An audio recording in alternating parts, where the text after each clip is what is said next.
Salut mes partenaires, aujourd'hui n'est-ce pas on va faire le bouillon de pâte de bœuf. Pour cela n'est-ce pas j'ai eu besoin d'une pâte de bœuf entière n'est-ce pas. Sur cette grosseur là, ça sort disons 7 à 8 morceaux.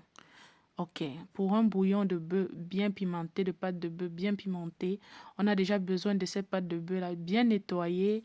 Et ensuite, vous voyez à la version nettoyée, elle est plus claire. Nous allons alors avoir besoin de quelques épices pour la faire bouillir, comme les feuilles de laurier, de l'oignon, du persil, des oignons, et voilà quoi. Alors, on met tout ça, on met de l'ail également, on met du poivre noir si on en a, et voilà, on met au feu avec de l'eau.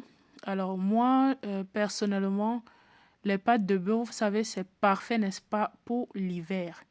Ouais, parce que c'est liquide, c'est chaud. Et pour ceux qui aiment bien boire de l'alcool, c'est parfait. Juste après avoir bu de l'alcool, le lendemain, vous prenez ces pâtes de bœuf là, ou bien quand vous avez même le palu, ça marche parfaitement. Alors, pour que ça ne dure pas au feu, j'ai besoin de la cuire, n'est-ce pas, dans une cocotte minute. Voilà.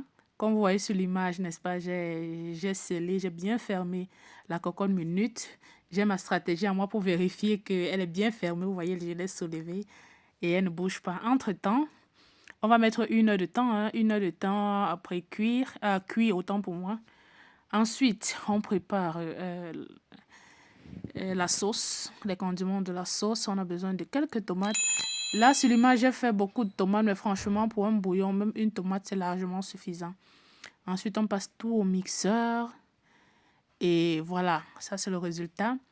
Alors, j'ai mis aussi les épices africaines plus tard parce que je ne voulais pas écraser tout à la fois. Donc, quelques épices africaines à part que j'ai mélangées après la mixture. Et quand les pâtes sont prêtes, finalement, voilà le résultat. Quand c'est prêt, c'est bien cuit. On verse toute notre mixture dans les pâtes. Là, on peut maintenant cuire sans toutefois fermer la marmite, pas besoin. On met quelques cubes, on met des oignons, on ajoute encore, on met du piment. Mon piment, il piquait énormément. Et voilà, quelques minutes après, disons 15 minutes ou 15 à 20 minutes de cuisson. Et ça, c'est le résultat. Je vous invite, n'est-ce pas, à faire ça.